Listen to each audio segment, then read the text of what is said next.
Hello all of you, जय हिंद। कैसे हो आप सभी लोग? आई होप सब बहुत ही बढ़िया हो गए और स्वस्थ हो गए। तो यहाँ पर आज हम देखने वाले हैं कि आपका एसएससी जीडी सीएपीएफ यानी कि जो भी आपके एग्जाम होते हैं जीडी में, वो ऑनलाइन एग्जाम कैसे होता है। आप सभी को पता है कि आपका जीडी का एग्जाम ऑनलाइन होगा और जनवरी में होगा। तो टाइम बहुत ही कम यार, दबा के तैयारी करो। ठीक है, यहाँ पर आपको फुल डेमो मिलने वाला है आपका एग्जाम कैसे होता है। ये मत समझना कि एग्जाम में यहाँ पर आपको कोई भी कुछ बनावटी दिखाने वाला हूँ। जो भी है बिल्कुल ऑफिशियल आपका एग्जाम डिट्टू ऐसा ही होता है।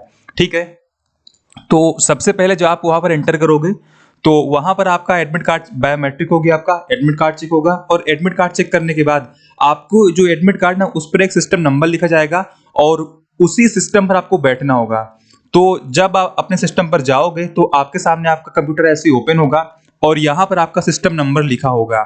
ठीक है, और उसके बाद यहाँ पर आपका नाम लिखा होगा, यहाँ पर आपका एग्जाम का जो सब्जेक्ट वो लिखा होगा। ठीक है, मतलब यहाँ पर देखो मॉक लिखा मैंने ऐसे कर रखा है और यहाँ पर आपकी फोटो लगी होगी और यहाँ पर आपके लिखा हो kindly get in touch with the invigilator if there are any, यानी कि अगर आपका जो फोटो है, नेम है, कुछ भी मैच नहीं हो रहा है, आपका यहाँ पर सिस्टम नंबर है, तो जो आपके एग्जाम हॉल में जो भी रहे आप उनसे बात कर सकते हो। ठीक है, उसके बाद यहाँ पर देखो आपका लॉगिन वाला ओपन रहेगा। तो आपको यहाँ पर अपना रोल नंबर डालना है और यहाँ पर आपको अपना पासवर्ड डालना है। पासवर्ड आपकी डेट ऑफ बर्थ होती है और रोल नंबर आपके एडमिट कार्ड में लिखा होता है। बाकी आपका डेट ऑफ बर्थ भी आपके एडमिट कार्ड में लिखा होता है।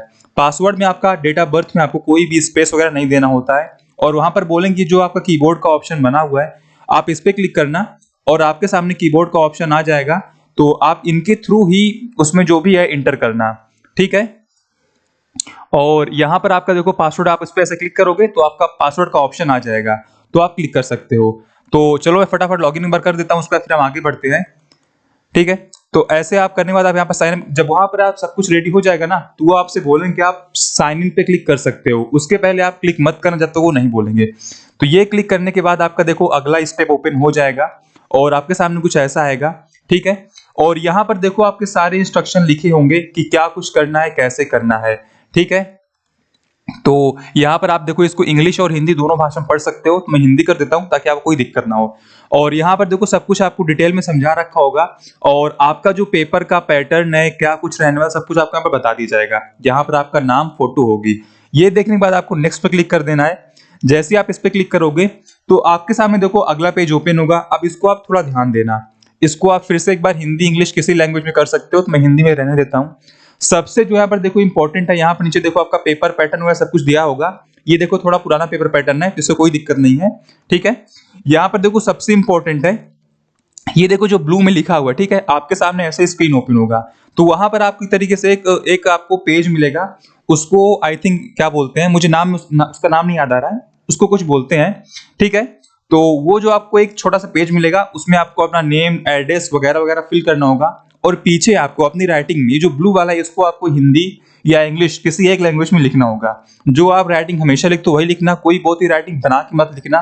ठीक है, यहाँ पर देखो लिखा हुआ है नीचे लिखे वाक्य को हिंदी या अंग्रेजी में आयोग प्रति, हाँ उसको हम बोलते हैं आयोग प्रति, यानी कमीशन कॉपी उसको बोलते हैं हम। आयोग प्रति के पीछे अपनी हस्तलिपि में लिखें और हस्ताक्षर करें। यानी कि जो ये ब्लू में लिखा है आपको हिंदी या इंग्लिश दो में से एक लैंग्वेज में लिखकर साइन करना है। ठीक है, ये करने के बाद आपसे बोलेंगे कि आप यहाँ पर जो अपनी लैंग्वेज है उसको आप सिलेक्ट कर लो। तो जिस भी लैंग्वेज में आपको एग्जाम देना है, जिसको इंग्लिश देना इंग्लिश कर लो, जिसको हिंदी देना हिंदी कर लो। ठीक है, ये सिलेक्ट कर लेना आप और फिर यहाँ पर जो देखो टिक का एक बॉक्स है, इस पे आप टिक कर देना और रेडी रहना। थोड़ा वेट करना 1-2 मिनट, फिर वहां से बोला जाएगा कि सब लोग ने टिक कर लिया, बोलोगे हाँ। उसके बाद आप इस पे टिक कर देना I am ready to begin. जैसे आप इस पे क्लिक करोगे आपका जो एग्जाम है लगभग लगभग स्टार्ट हो जाएगा। ठीक है, तो देखो थोड़ा मेरा नेट इश्यू इसलिए ऐसा हो रहा है, बाकी वहां पे ऐसा नहीं होगा। तुरंत आप जैसे क्लिक करोगे आपका ओपन हो जाएगा। ठीक है यार, तो यहां पर देखो आपका एग्जाम कुछ इस प्रकार से ओपन हो जाएगा और आपके एग्जाम में देखो चीजें ऐसे ही रहेंगी। 4 देखो आपके सेक्शन रहेंगे, जनरल इंटेलिजेंस, जनरल नॉलेज और मैथमेटिक और इंग्लिश और हिंदी। ठीक है, तो आपको यहाँ पर देखो जो भी देना है आप उस पे ऐसे करके टिक कर दोगे, या देखो ये यहाँ पर देखो जो टिक बॉक्स छोटा सा है इस पे आप क्लिक कर दोगे। ठीक है, टिक करने के बाद ही आप यहाँ पर देखो आंसर कर पाओगे, ऐसे आप आंसर नहीं कर पाओगे। आप देख सकते हो मैं आंसर करूँ, आंसर नहीं हो रहा है। ओके, और यहाँ पर देखो आपका ये ऐसा रहेगा कि आप जिस क्वेश्चन चाहो डायरेक्टली जा सकते हो। जैसे मान लो आपको जाना है 15 नंबर पे, तो आप 15 क्लिक किए, आप देखो सीधे 15 पे पहुंच गए हो और आपका पूरा बॉक्स ऐसे ही रहेगा। और यहाँ पर आपके एग्जाम का नाम लिखा रहेगा, यहाँ पर आपका नेम, फोटो रहेगा और ऐसे क्वेश्चन आपके रहेंगे। ये मत समझना कि स्क्रीन इससे बड़ी रहेगी, आपकी स्क्रीन भी लगभग इतनी बड़ी ही रहती है। समस्या आपको वहीं यही होती है कि आपका जो क्वेश्चन होते हैं ना, एक पेज में आपके पूरे क्वेश्चन रीजनिंग के नहीं आ पाते हैं, तो आपको इसे ऐसे स्क्रॉल करना पड़ेगा। अब मान लो आपको यहाँ पर दिख रहा है कि इसका ऑप्शन मान लो सी करेक्ट है, ठीक है, और आपको आगे बढ़ना है, तो आप यहाँ पर सेव एंड नेक्स्ट कर देना, आप आगे बढ़ जाओगे। ठीक है, आप देखो अगले क्वेश्चन में आ गए हो। अब यहाँ पर आप फिर से एक बार देखो, इस पर टिक करोगे। अब मान लो आपको इसमें डाउट है कि यार ये क्वेश्चन सही है मेरा गलत है, तो आप एक काम करना, आप इसको मार्क फॉर रिव्यू कर देना है, नेक्स्ट कर देना। इससे क्या होगा ना, यहाँ पर देखो आपका ये देखो ब्लू हो गया, मतलब कि ये आपका हाईलाइट रहेगा और आपको याद रहेगा कि इस क्वेश्चन में मैंने टिक तो कर दिया है, लेकिन थोड़ा मुझे डाउट है और मुझे इसे दोबारा चेक करना है। यहाँ पर भी देखो आपको शो करेगा कि जो आपने एक क्वेश्चन उसे रिव्यू के लिए टिक किया है, आप उसको जाकर देख सकते हो। अगर आप इसको कुछ नहीं करोगे तो ये आपका सबमिट हो जाएगा और ये आपका सही टिक माना जाएगा। ठीक है, यहाँ पर देखो बता रहा है आपने एक क्वेश्चन आंसर किया है और आपने एक क्वेश्चन अभी तक आंसर नहीं किया जो आप देख चुके हो। बाकी 22 क्वेश्चन आपने इस सेक्शन में अभी तक देखे ही नहीं है। ये देखो पुराने पैटर्न का है, नए पैटर्न में आपके केवल 20 क्वेश्चन ही रहेंगे, 25 क्वेश्चन नहीं आते हैं। ठीक है, तो इसको आप टेंशन मत लेना।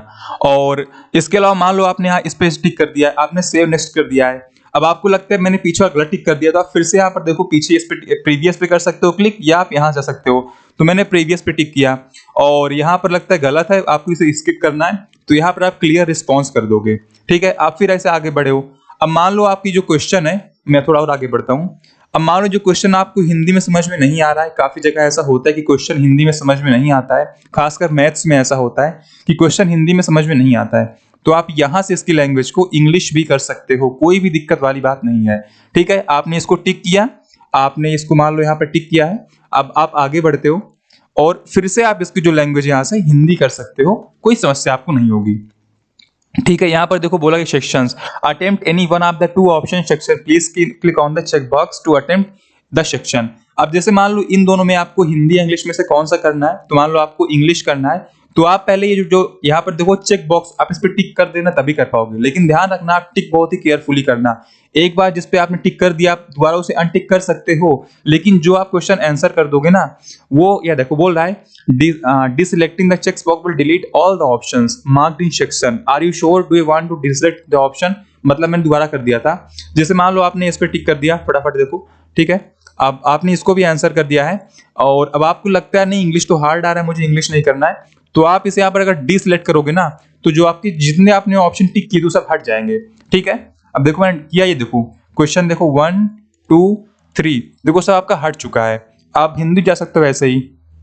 ठीक है, बाकी जो आपके देखो आई बटन ना, ये आपको बता देगा कि आपने इस सेक्शन में कितने क्वेश्चन अभी आंसर किए हैं, कितने क्वेश्चन आंसर नहीं किए हैं। सेम ऐसे आप जो आपके 4 आई बटन है, यहाँ पर आप टिक करोगे और यहाँ टिक करोगे ना, तो ये आपका ओवरऑल बताएगा कि आपने कितने क्वेश्चन विजिट किए हैं, कितने क्वेश्चन आपने विजिट नहीं किए हैं। ठीक है यार, और यहाँ पर आपके एग्जाम का नाम लिखा रहेगा। ये देखो 21 का पार्ट नंबर मैं आपको बता रहा हूँ, 22 में आपके 80 क्वेश्चन ही आए टोटल। और ऐसे करते करते आपके जब टाइम ओवर हो जाएगा, यहाँ पर दिखा रहा है कि देखो एक क्वेश्चन, एक नंबर है करेक्ट आंसर के लिए, आप देखो आपका 2 नंबर हो गया, यहाँ पर आपका 2 नंबर लिखा रहेगा और 0.25 की जगह पर 0.5 लिखा रहेगा नेगेटिव मार्किंग। सारा क्वेश्चन हो जाएंगे, 60 मिनट आपका एग्जाम खत्म हो जाएगा, तो आपको जो सेक्शन ना अपने आप सबमिट हो जाएगा। ठीक है, तो यहाँ पर देखो अभी सबमिट अलाउ नहीं कर रहा है क्योंकि हमने कुछ टिक नहीं किया है। अब देखो सबमिट का ऑप्शन आना चाहिए, सबमिट को यहाँ पर देखो ऑप्शन नहीं आ रहा है, क्योंकि इसके पीछे वजह असल में ऐसी है क्योंकि अभी टाइम ओवर नहीं हुआ है। तो सबमिट आपका जब टाइम ओवर हो जाएगा तभी होगा, उसके पहले आप सबमिट करना भी मत। ठीक है, यहाँ पर आप देखो इंस्ट्रक्शन फिर पढ़ सकते हो, एक बार आप पढ़ना है तो मैं इस पर क्लिक कर दिया और देखो note that timer is running, यानी कि आप इंस्ट्रक्शन पढ़ सकते हो अगर आपको बीच में कोई भी कंफ्यूजन आता है कि यार ऐसे कैसे करना है वैसे करना है, लेकिन ध्यान रखना कि आपका जो टाइमर है वो स्टॉप नहीं होगा, आपका टाइमर रन होता रहेगा। तो इंस्ट्रक्शन मत पढ़ना वैसे बीच में, क्योंकि आपके पास आधे घंटे समय रहेगा शुरू में भी, तो आप शुरू में पढ़ सकते हो। ठीक है, बाकी फिर भी अगर आप कोई भी कंफ्यूजन होता है तो आप इंस्ट्रक्शन वहां से पढ़ सकते हो, हिंदी इंग्लिश दोनों लैंग्वेजेस में। और ऐसे करने के बाद आपका पेपर हो जाएगा, तो आपको सबमिट कर देना है, कुछ भी नहीं करना है। उसके बाद आपको जो आपका पेपर आपको मिलेगा रफ करने के लिए, उसको आपको वहां सबमिट कर देना है और आपको फिर से एक बार वो थोड़ा सा वेरिफिकेशन करेंगे, करने के बाद आपको वहां से निकल जाना, आपका पेपर डन हो जाएगा। ठीक है, इसके अलावा कोई भी डाउट आपका बचता है तो आप कमेंट कर देना। यहाँ पर देखो आपका टाइमर ऑन रहेगा और अब तो देखो आपके पास 80 मिनट ही होते हैं, आपके पास 100 मिनट नहीं होते, 90 मिनट नहीं होते हैं। ठीक है यार, और आपके पास देखो 4 सेक्शन रहेंगे, सब में आपके 20-20 क्वेश्चन आएंगे इस बार, और पेपर आपका 160 नंबर का होगा। तो यार पेपर बहुत ही अच्छे से देना। ठीक है, कोई डाउट बचा हो कमेंट कर सकते हो। बाकी यहाँ पर देखो आपका एरो का ऑप्शन भी रहेगा, सीधे देखो आपको बिल्कुल नीचे पहुंचा देगा, और ये देखो एरो आपको सीधे ऊपर पहुंचा देगा। जैसे मान लो ये दिक्कत आपको रीजनिंग ज्यादा होगी, क्योंकि देखो क्वेश्चन इसमें बड़े होते हैं। अब आपको नीचे जाना है ना, तो यहाँ पर देखो आप इस पे क्लिक करोगे, आप देखो नीचे पहुंच गए हो। अब इस पे आप क्लिक करो, आप देखो बिल्कुल ऊपर पहुंच गए हो। तो ये आप इससे आसानी से इसको यूज कर सकते हो। ये आपको थोड़ी दिक्कत यहाँ पर पैसेज में भी आएगी, जो हिंदी और इंग्लिश के पैसेज होते हैं ना, वहां पर थोड़ा आपको दिक्कत पढ़ने में आएगी। तो आप इन एरोस का यूज वहां पे कर सकते हो पैसेजेस में।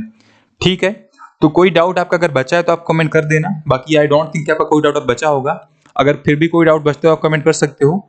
और ठीक है यार, जय हिंद, जय भारत, वंदे मातरम।